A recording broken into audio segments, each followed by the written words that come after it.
तो कहो एक। क्यों भाई? और ये कहे आज तो तुम कहो कल, ये कहे कल तुम कहो परसों, और बरसों टाल दो। आर्थिक संतुलन सही बनेगा कि नहीं बनेगा? बोलो भाई। मैं चैलेंज से कह रहा हूं कि आर्थिक संतुलन इतना बढ़िया बनेगा आपके परिवार का कि गजब का बनेगा, गजब का बनेगा। खैर हम बाहर तहसील की बातें नहीं कर रहे हैं, हम इस तहसील की बात नहीं कर रहे, इस तहसील में तो प्रवचन कर रहे हैं। क्यों भाई? जरार गांव है, लेकिन हम बात और कहीं की कर रहे हैं, अयोध्या की बात कर रहे हैं। अयोध्या जिला फैजाबाद, जिला फैजाबाद, तहसील फैजाबाद, अयोध्या, वहां की बात हो रही। क्यों हो रही नहीं? वहीं की बात हो रही है, इसलिए वहीं पर ध्यान आकर्षित करो। तो इके चार मांग बर लेहू, कहने की क्या जरूरत थी कि दो के चार मांग लो? पहले सुनना तो चाहिए था दो है क्या। तो केकई ने कहा दो वही है जो आप कह रहे राजा को भिखारी हो, भिखारी को राजा। तो मेरा मांगने का तात्पर्य दो का ये है, सुनहूं प्राणपति भावत जी का, देहू एक बर भर टीका, दूसर बर मांगहु कर जोरी, पुरबहु नाथ मनोरथ मोरी, तापस वेश विशेष उदासी, 14 बरस राम बनवासी। राम 14 साल के लिए वन चले जाए, भरत राजा बन जाए, बस इतना ही कार्य करना है। इतना क्या कर सकते हो? दशरथ जी मूर्छित होकर के गिर पड़े और एक बात उन्होंने बहुत अच्छी कही। क्या कही प्यारे? उन्होंने रोते रोते ये कहा कि केकई भरत राजा बन जाए ये तो मैं कर दूंगा, राम को भी कोई इतराज नहीं होगा, लेकिन राम 14 साल के लिए वन चला जाए, केकई ये मैं नहीं कर पाऊंगा। केकई ने कहा क्यों नहीं कर पाओगे आप? दशरथ जी ने कहा इसलिए जिए मीन बर्बाद बीना, मन बिन धनिक जिए दुख दीना, सब दुख दुसे सहाबों ही, लोचन ओट राम जन होई, क्योंकि कहूँ सुभावन छल मन माही, जीवन मोरे राम बिन नाही। मैं राम के बिना नहीं रह सकता हूँ। राम अयोध्या से बाहर ना जाए, भरत राजा बन जाए, राम को कोई इतराज नहीं होगा, इसलिए राम अयोध्या के बाहर ना जाए, बस परिवर्तन इतना करो। केकई कहती परिवर्तन कुछ नहीं करना, देना हो दो, नहीं देना हो तो मना करो, ऐसी कोई बात नहीं। परिवर्तन कुछ नहीं, जो कह दिया सो कह दिया, जो कह दिया। दशरथ जी ने कहा कि एक बात बताओ, राम यदि नहीं जाए अयोध्या से बाहर तो? केकई कहती है तो सुनो, होत प्रात मुनि वेश धर, जो न राम बन जाहि, तो मोर मरण राउर अजस नृप समझिए मन माही। मेरी मृत्यु और आपको अपयश यदि राम बन नहीं जाते। दशरथ जी कहते राम चले जाएंगे तो मैं मर जाऊंगा। केकई बोली राम नहीं जाएंगे तो मैं मर जाऊंगी। क्यों भैया, समस्या पैदा हो गई कि नहीं हो गई? अच्छा एक बात बताओ, पति पत्नी में एक परिस्थिति आ जाए, क्या दोनों में से किसी एक को मरने की नौबत आ जाए, तो दोनों में से किसका मरना पहले ठीक है, पत्नी का कि पति का?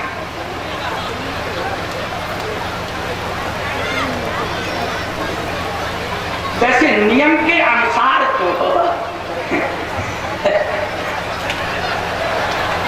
नियम की बात बता रहे भाई, देखो नियम माने नियम होता है ना?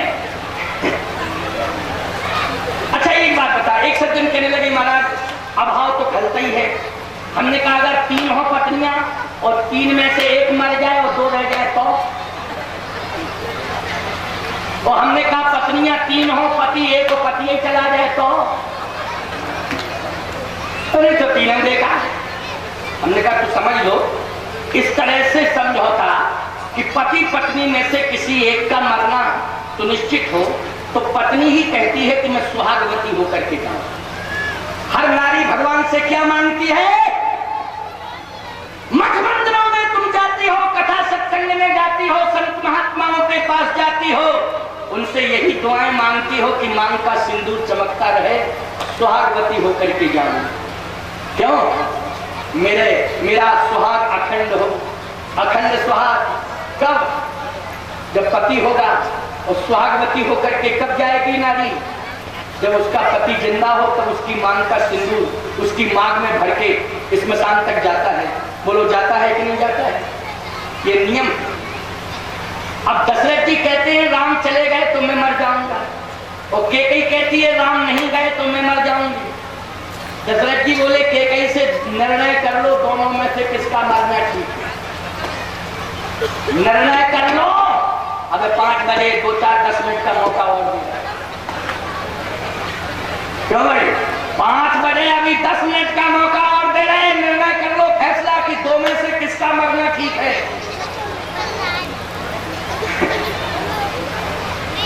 केकई बोली एक बात बताऊं, हाँ, संसार में सिद्धांत के अनुसार जन्म और मरण का नियम है कि नहीं? दशरथ जी बोले पुनरप जन्म पुनरप मरणम, पुनरप जननी जठरेश। शंकराचार्य जी ने भी इसी सिद्धांत का प्रतिपादन किया कि नहीं? पुनरप जन्म पुनरप मरणम। व्यक्ति बार बार जन्म लेता है, बार बार मृत्यु को प्राप्त होता है। क्यों? गीता का भी यही सिद्धांत, वासांश जीवाणु विधान है, गीता का भी यही सिद्धांत है। अच्छा, एक संत ने बहुत अच्छी बात कही। क्या? बोले जाते नहीं है कोई दुनिया से दूर चल के, वो मिलते हैं सब यहीं पर कपड़े बदल बदल, सब यहीं मिलते हैं, बस केवल चोला बदल जाता है। क्यों भाई? लेकिन वो रहते वही हैं, आत्मा कभी मरती नहीं है। क्यों भाई? देह ये शरीर अग्नि के हवाले हो जाता है, लेकिन आत्मा को जलाने की क्षमता किसी अग्नि में है? आत्मा को जलाने की क्षमता किसी अग्नि में नहीं है प्यारे। आत्मा अमर है, आत्मा अजर है, इसको मारनी कोई नहीं मारता है, ना ये मरती है। ये शरीर है, आता है, अग्नि में चला जाता है, फिर आ जाता है, फिर चला जाता है। ये जन्म मरण का चक्कर रहता है। इसलिए दशरथ जी से केकई कहती है ये सत्य है कि नहीं? दशरथ जी बोले हाँ बिल्कुल सत्य है। लेकिन महाराज ये भी सत्य है कि जो बूढ़ा होता है उसका मरना ध्रुव सत्य है। दशरथ जी बोले हाँ हाँ, बूढ़े का मरना ध्रुव ही सत्य है। क्यों भाई? ध्रुव सत्य है कि नहीं बूढ़े का मरना? बूढ़ा अगर मरता है तो समाज रोता है, लेकिन समझाने वाले कहते हैं क्यों रो रहे हो, उनकी तो सुधर गई। क्यों? उनकी तो सुधर गई, ठीक हो गया, वो तो अब इस उम्र में थे, अब तो भगवान ने बुला लिया, अच्छा है। समझाने वाले समझाते भी नहीं। लेकिन अगर कोई जवान जाता है तो कोई समझा पाता है? बोलो, यही कहता है ईश्वर तूने अच्छा नहीं किया, अभी ये जाने के लायक नहीं था, लेकिन विधाता कौन सी गलती हो गई जो इतना कठिन निर्णय ले लिया गया। ऐसी विभत्स घटना इस परिवार में घटी। सारे लोग कहते हैं कि नहीं कहते? वो यही कहते हैं। केकई बोली अब समझ में आ रहा क्यों?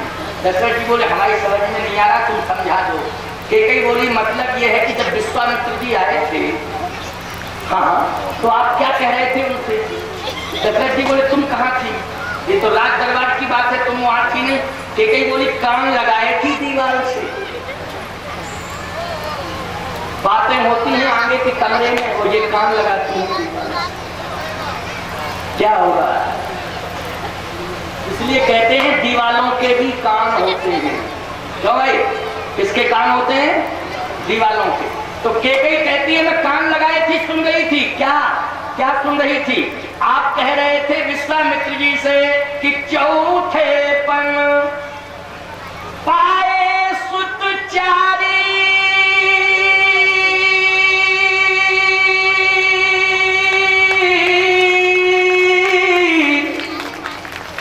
चौथेपन में, और जब आपने कही थी उसके बाद 27 साल हो गए। और चौथापन तो उसी समय था, 27 साल और ज्यादा हो गए, और अभी अभी आप राज्य सिंहासन में कह रहे थे राज्य की प्रजा से, हम कान लगाए थे दीवार से। दशरथ जी बोले क्या कह रहे थे? कैकेयी बोली आप कह रहे थे श्रवण समीप भयो सित केशा और मनहु जरठ पर अस उपदेशा। तो जरठपन का मतलब क्या हुआ? जरठपन का मतलब दशरथ जी बोले बुढ़ापा। तो कैकेयी बोली 3-3 बार कह चुके बूढ़ा हो गया, बूढ़ा हो गया। हमने एक बार कही कि मैं बूढ़ी हो गई। अच्छा, कैकेयी जी ने कहीं किसी रामायण में 100 करोड़ रामायण है प्यारे, 100 करोड़ रामायण उठा करके पढ़ो, किसी में बयान दिया हो कि मैं बूढ़ी हो गई। लेकिन दशरथ जी का कई रामायणों में प्रमाण बताते हैं कि चौथापन, जरठपन, चौथापन, जरठपन।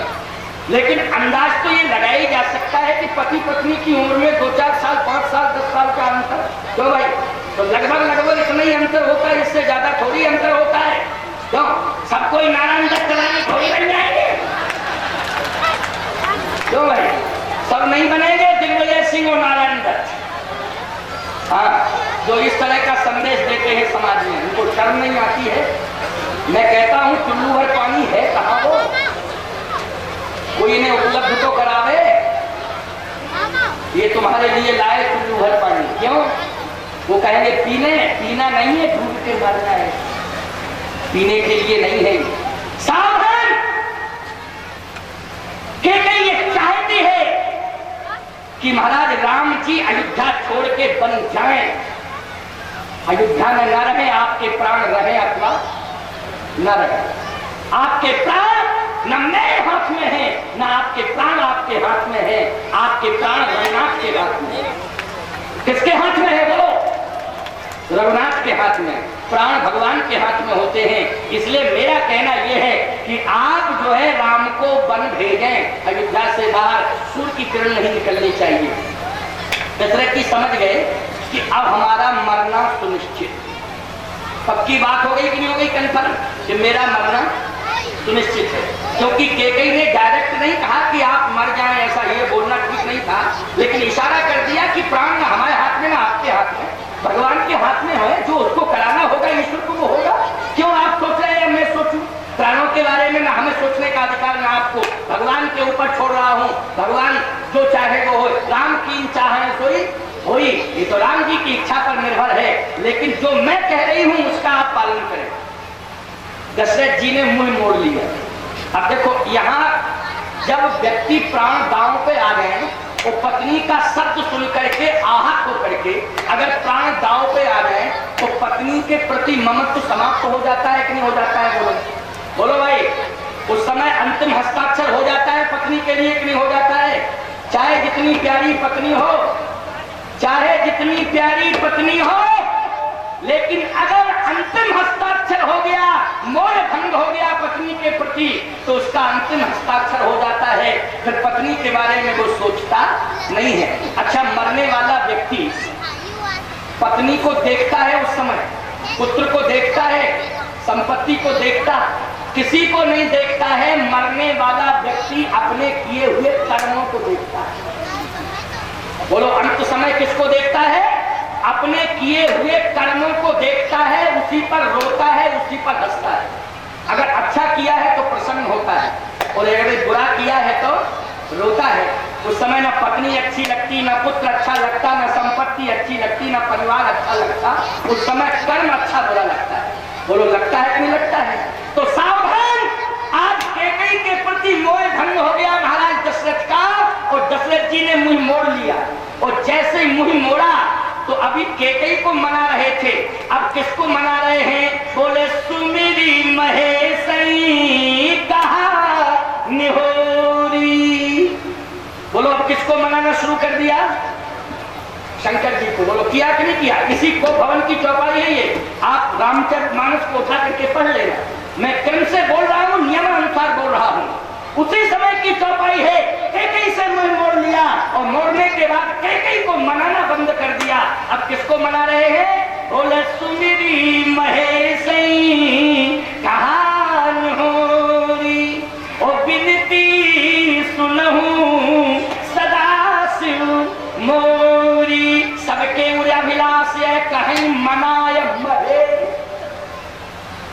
इस दोहे से इस चौपाई को मिलाओ जरा। सबके उड़, प्रारंभ में मैंने यहीं से शुरू किया था ना, सबके उड़ अविलास ये कहीं मनाए महेश, कहीं मनाए महेश। और अंत में अयोध्या का राजा किसको मनाने लगा? सुमिरी महेश ही कहानी होरी। ध्यान से सुनते जाना, भले ही टाइम आज ज्यादा हो जाए, चिंता की कोई बात नहीं, कोई बात नहीं है चिंता की। ध्यान से मेरी बात को सुनते जाना। जब मैं बोलता हूं तो बोलता हूं, कोई गैप नहीं, किसी प्रकार का कोई गैप हुआ जब से बोलना शुरू किया मैंने, बोलो कोई गैप नहीं। लेकिन ध्यान से सुनना, किसका सुमरण किया, अब क्या घटना घटने वाली है, क्या आश्चर्य होने वाला है, जरा सुनो। सुमिरी महेश ही कहानी होरी, ओ बिनती सुनहु सदा शिव मोरी। हे गणेश जी, हे गणेश के पिता महेश, गणेश नहीं महेश, हे गणेश के पिता महेश, हमारी प्रार्थना सुनो, हमारी प्रार्थना सुनो, हमारी प्रार्थना सुनो। शंकर जी कैलाश पर्वत पर बैठे थे, तुरंत खड़े हो गए उठ के। पार्वती जी ने कहा क्या बात है, इतनी जल्दी क्यों खड़े हो गए? शंकर जी ने कहा तुम्हें मालूम नहीं, अयोध्या का नरेश संकट में फंस गया, मैं जा रहा हूं। कहां? अयोध्या। पार्वती जी बोली आप अयोध्या जा रहे हैं? हाँ। बात क्या है? बात यह है कि जिंदगी मौत की लड़ाई लड़ रहा है अयोध्या का नरेश। यदि मैं समय से नहीं पहुंचा तो शायद अयोध्या राजा से शून्य हो जाएगी। अच्छा, हाँ, प्राण संकट में फंसे। पार्वती बोली पहले ये बताओ प्राण फंसाए कौन है संकट में, उसका नाम बताओ। प्राण अगर संकट में फंसे हैं तो प्राण फंसाए कौन है? शंकर जी बोले उनकी पत्नी केकई। पत्नी? हाँ। पार्वती ने कहा पत्नी? पत्नी तो सारथी होती है, और इतनी कुशल सारथी होती है कि जब रथ फंस गया था तब कुशल सारथी बनकर के केकई ने ही रथ को आगे चलाया था। क्यों भाई, किसने रथ को आगे चलाया था? बोलो जरा उत्तर दो। पार्वती कहती मुझे याद है वो चित्र मैंने देखा कि जब प्राण संकट में फंस गए थे, रथ फंस गया था, तो समय केकई इतनी कुशल सारथी थी, और कोई सारथी होता तो रथ निकल नहीं पाता, लेकिन केकई की कुशलता के कारण ही इस सारथी ने रथ को आगे बढ़ा दिया था, वो प्राण बचा लिए थे। आज वो कैसी सारथी है? शंकर जी बोले पहले सारथी थी, अब बन गई स्वार्थी। क्यों भाई? पत्नी को सारथी बनकर के रहना चाहिए पति के साथ, बोलो रहना चाहिए कि नहीं? बहुत बड़ी बात है, तुम साधारण नहीं हो, सामान्य नहीं हो। घर को सजाने संवारने में तुम्हारी सबसे अहम भूमिका रहती है, बहुत बड़े दायित्व हैं तुम्हारे ऊपर। अगर ये मकान की ऊंचाई है पति, तो पत्नी नींव की गहराई है। अगर पति मकान की ऊंचाई है तो पत्नी मकान की नींव की गहराई है। बोलो है गहराई कि नहीं? अगर नींव कमजोर हो तो क्या करेगी इमारत? चाहे जैसी मजबूत दिखाई दे रही हो, ढह जाएगी कि नहीं ढह जाएगी? इसलिए नींव बनो, नींव। तुम्हारा गंभीर व्यक्तित्व होना चाहिए परिवार में, सामान्य और साधारण व्यक्तित्व नहीं होना चाहिए। तुम्हारी अहम भूमिका है परिवार को चलाने में, तुम्हारी अहम भूमिका है इस परिवार को बसाने में। इसलिए अपनी जिम्मेदारियों को समझो, अपने नैतिक मूल्यों को समझो, अपने खानदान की कुल मर्यादाओं को समझो। इन मर्यादाओं को समझते हुए अपने परिवार का संचालन करो।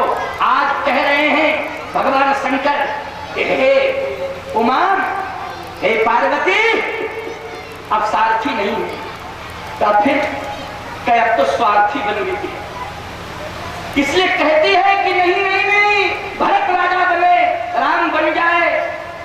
और आज दशरथ प्राण गंवाने को तैयार हैं। अगर मैं समय से पहुंच गया तो केकई बोली, एक बात उमा बोली, पार्वती एक बात बताओ, आप केकई को समझा लोगे?